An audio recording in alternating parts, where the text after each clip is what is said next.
Ever get this feeling like uh, everyone else sort of got like a secret manual on how to like act around other people, Hmm.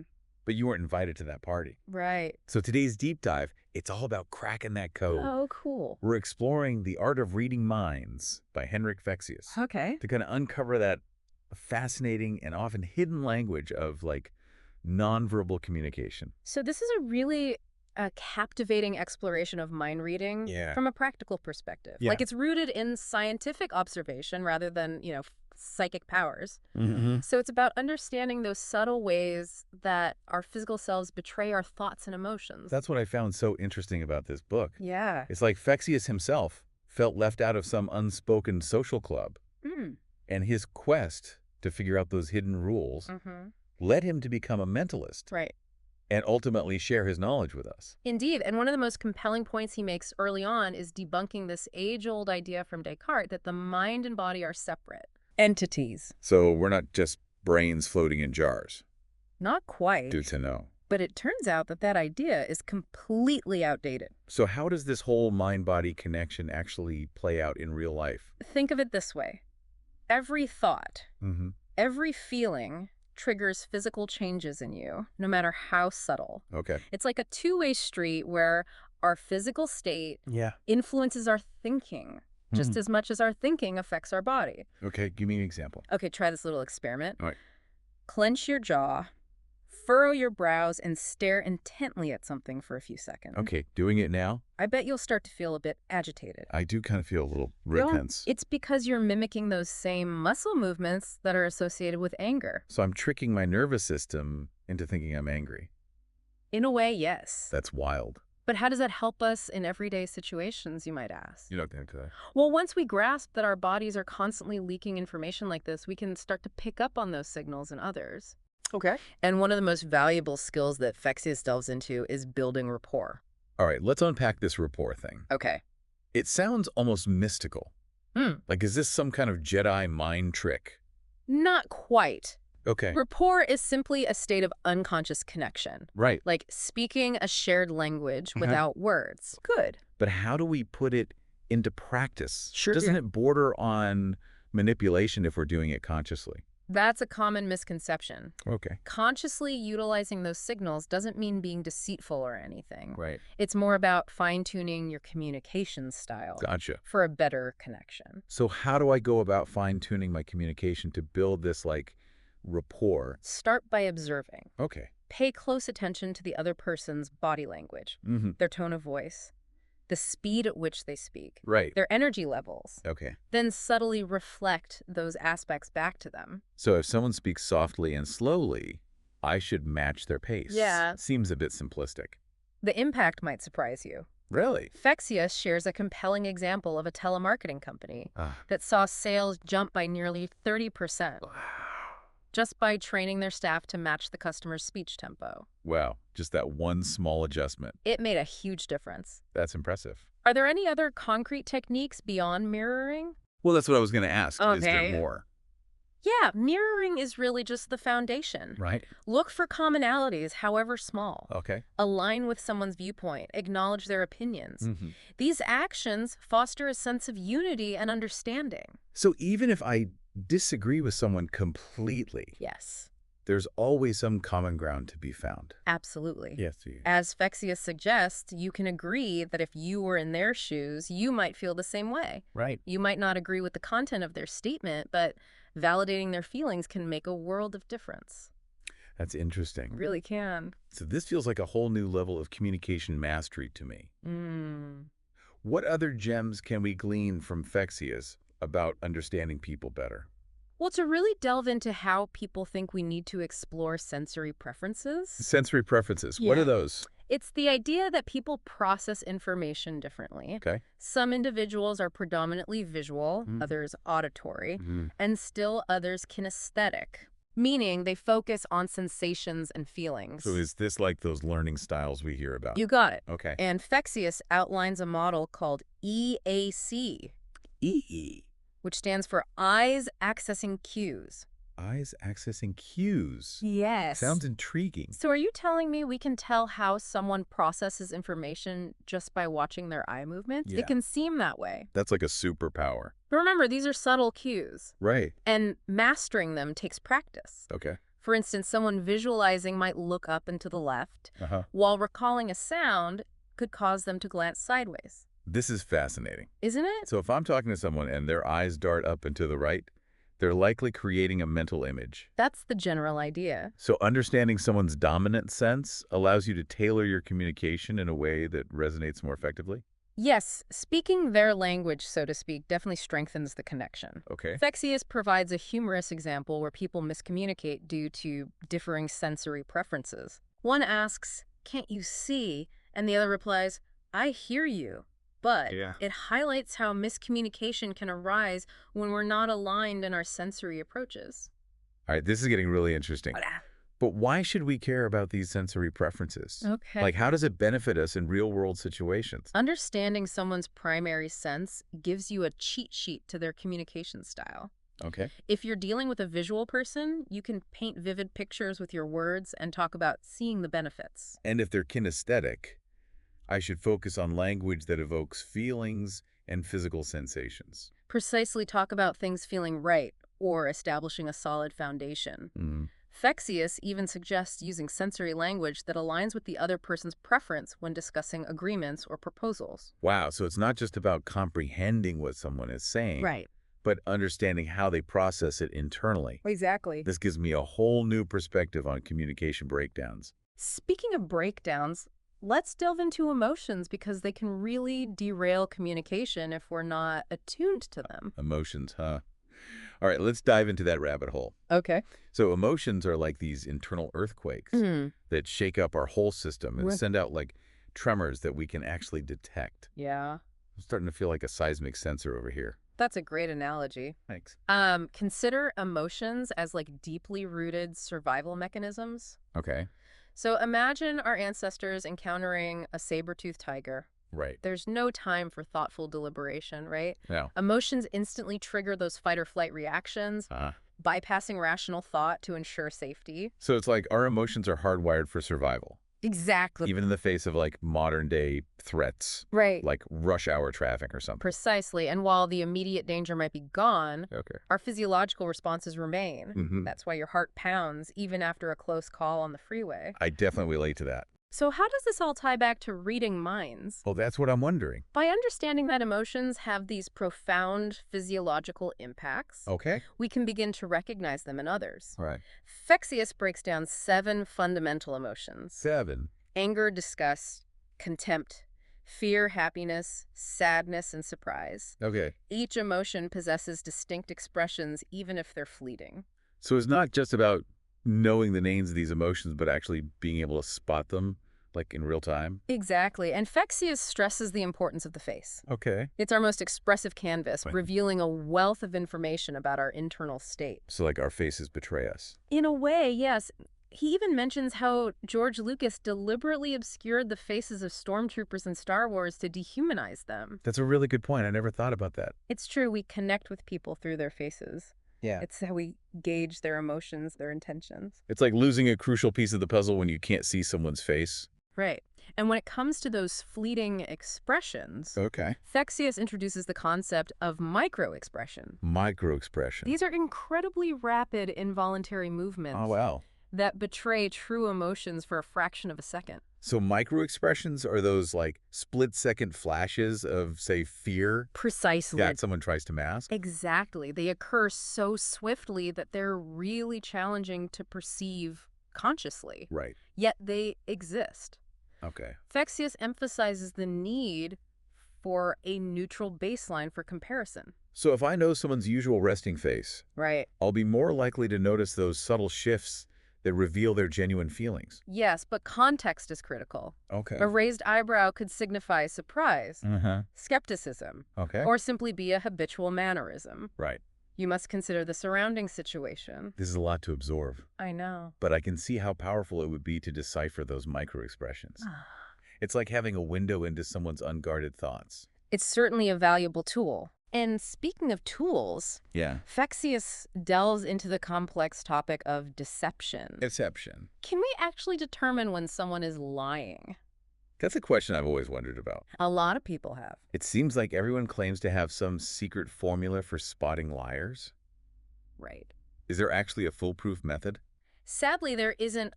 Unlike in the movies, there's no single liar's tell. Okay. However, Fexeus highlights that deception often generates stress, which manifests through nonverbal cues. So it's more about detecting inconsistencies, Yeah. like a mismatch between someone's words and their body language. Exactly. And again, knowing someone's typical behavior is essential. Okay. Sudden alterations in speech patterns, like becoming excessively formal Right. or employing stalling tactics, can be red flags. So if someone starts rambling Yes. and dodging direct answers, It could be a sign they're not being entirely truthful. but it's not a guarantee. No, remember, these are merely potential indicators, Right. not definitive proof. Okay. Don't jump to conclusions based on one or two cues. That's sound advice. It's about assessing the whole picture, Right. not just selectively picking out signs. Okay, that makes sense. Now let's shift gears to a lighter subject. Okay.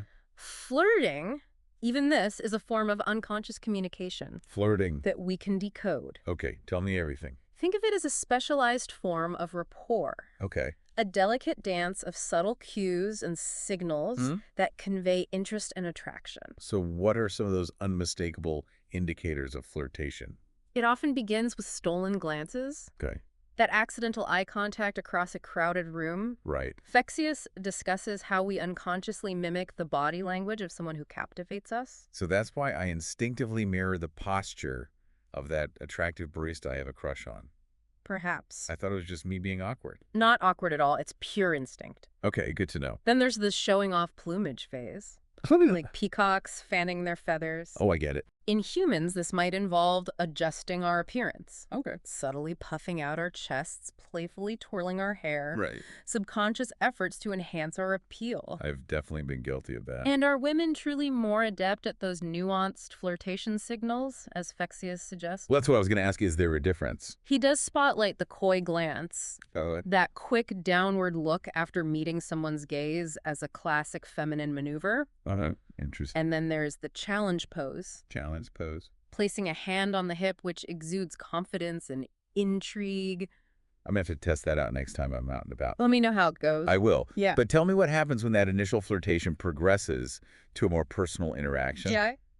Are there telltale signs that things are heating up or Yeah. cooling down? Body language remains a key indicator. Okay. If someone fully turns their body towards you, Uh-huh. it signals trust and engagement as it exposes their vulnerable side. So those closed-off postures we discussed earlier, like cross arms or legs, would imply disinterest. Yes, and dilated pupils are a reliable sign of attraction. Oh, really? If someone's pupils widen while they're looking at you, Okay. there's definitely a spark there. I'm starting to feel like I possess a secret decoder ring for social interactions. Good. This is incredible. It is fascinating, isn't it? It is. But before we get too caught up in deciphering every glance and gesture, Right. Fexeus introduces this concept that sounds almost too good to be true. Okay. Planting anchors. Anchors? What are those exactly? Visualize anchors as triggers Okay. that evoke a specific emotion or feeling. It's akin to establishing a shortcut in someone's mind, Right. linking a particular stimulus to a desired response. Okay, this sounds a bit like mind control. It can seem that way, Yeah. but it's based on the principle of association. Right.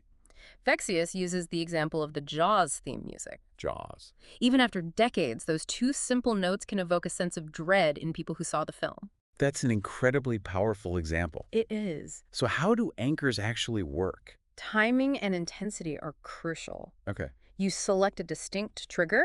Uh-huh. It could be a touch, a word, Right. even a specific gesture, Okay. and anchor it at the peak moment of an emotion. So if I wanted to create an anchor for confidence, Yes. I'd choose a trigger, like a fist bump, Okay. and deliver it precisely when someone is feeling supremely confident. That's the essence of it. Through repetition, that fist bump becomes linked with those feelings of confidence. So next time I give them a fist bump, Right. it will rekindle those confident feelings, Exactly. even if they're feeling anxious. It can seem magical, but it's simply the power of association at play. That's remarkable. Fexeus cautions about the possibility of accidental anchors. Oh. He shares the example of a father whose hugs became associated with sadness Ah, because he only embraced his children when they were upset. that's so sad. So we need to be mindful of the anchors we're creating, both intentionally and unintentionally. That makes sense. Yeah. Anchors can be immensely beneficial in a lot of situations. Uh-huh. Like Fexeus discusses using them to shift someone's mood, boost motivation, even amplify the effectiveness of suggestions. Yes, but like any potent tool, it's vital to wield anchors ethically. This is a lot to process, but I'm already starting to see the world differently. Good. Noticing all these subtle cues and signals that I was completely oblivious to before. That's great to hear. What a fascinating deep dive. We've only just scratched the surface. Oh, there's more. Fexeus also explores how those unconscious signals manifest in phenomena that appear almost supernatural, Like what? like using a pendulum or influencing someone's arm movement solely through words. Wait, pendulums? Uh-huh. Are we talking about those mystical tools that supposedly swing to answer yes or no questions? The very same. Okay. However, Fexeus demystifies these seemingly magical objects Okay. by explaining how they're influenced by ideomotor movements, Ideomotor movement. tiny unconscious muscle movements that we make without even realizing it. So it's not some supernatural force at work, Right. but rather our own bodies subtly betraying our thoughts and influencing the pendulum's motion. Exactly. That's mind-boggling and slightly unsettling. It does challenge our assumptions about conscious control. It really does. Fexeus even describes using a pendulum as a rudimentary lie detector Oh, wow. by observing those subtle shifts in its movement Uh-huh. that reveal discrepancies between someone's words and their subconscious feelings. Hold on. Are you saying that if someone claims they're not nervous, Mm-hmm. but the pendulum's going crazy, Right. they're automatically lying? Not quite. It's far more nuanced than that. Okay. The key is looking for changes in the pendulum's behavior that contradict what the person is saying. Right. It's another piece of the puzzle when trying to understand the bigger picture. This reminds me of what we were talking about earlier with microexpressions and body language. Yep. It's all about noticing those subtle, often involuntary cues that reveal what's really going on beneath the surface. You're absolutely right. It all circles back to that fundamental concept we've been exploring. Mm-hmm. We're constantly broadcasting signals, whether we intend to or not. Right. Learning to interpret those signals grants us a much deeper understanding of ourselves and those around us. It's like we've been handed a secret decoder ring for human behavior. In a way, yes. So Fexeus envisions a world Mm-hmm. where everyone understands these principles, Right. leading to more authentic connections, reduced conflict, and maybe even a global surge in empathy. It's a wonderful thought, isn't it? It is. But wouldn't it be exhausting to constantly scrutinize everyone's microexpressions and body language? I understand your concern. Like, wouldn't it lead to paranoia and mistrust instead of connection? It's all about striking a balance. Okay, The goal isn't to become hypervigilant, right. but rather to integrate these insights organically into our interactions. Like any skill we acquire, it becomes more intuitive with practice. So instead of transforming into a human lie detector, Right. we're aiming for a heightened awareness of the nonverbal language we're all speaking. Precisely. It's about enriching our understanding of human nature, Okay. not exploiting it for personal gain. Right. Ultimately, it's about using this knowledge to foster deeper connections Uh-huh. and navigate the world with greater empathy and compassion.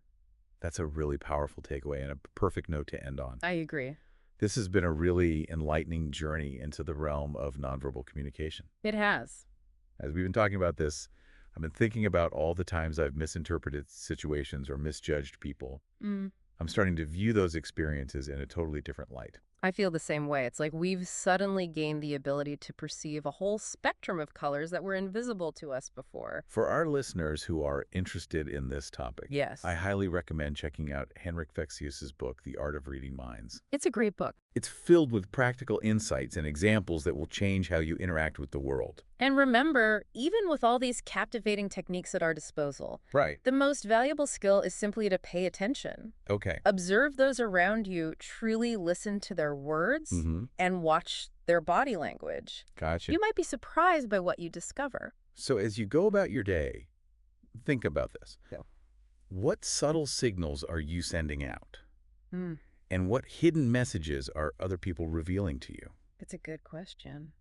The art of reading minds is more than just a skill. It's a journey of self-discovery and genuine connection. And that journey begins with a single step. That's that. opening your eyes to the intricate and fascinating world of nonverbal communication. Well put, thank you for joining us on this deep dive. My pleasure. Until next time, keep your minds open and your observations sharp. Let's recap what we learned today with a quick 10-point summary. Okay, go for it. Number 1, the mind-body connection is undeniable. Our thoughts and emotions constantly manifest in subtle physical changes. Makes sense. Number 2, mastering rapport is like finding a universal language by mirroring body language, tone, and pace. We create a sense of unconscious connection and understanding. I like that. Number 3, finding common ground is key, even in disagreement. Validating someone's feelings can bridge the gap and foster rapport. That's a good one. Number 4, sensory preferences matter. Recognize whether someone leans towards visual, auditory, or kinesthetic processing to communicate more effectively. I'm definitely going to be paying more attention to that. Number 5, emotions are survival mechanisms. Understand that physiological responses are often deeply ingrained and learn to recognize their outward signs. Okay. Number 6, the face is a window to the soul. Pay attention to facial expressions, especially fleeting microexpressions, for glimpses of genuine emotions. I'm ready. Number 7, deception often leaves tracks. Look for inconsistencies between words and body language, sudden changes in behavior, or attempts to avoid direct answers.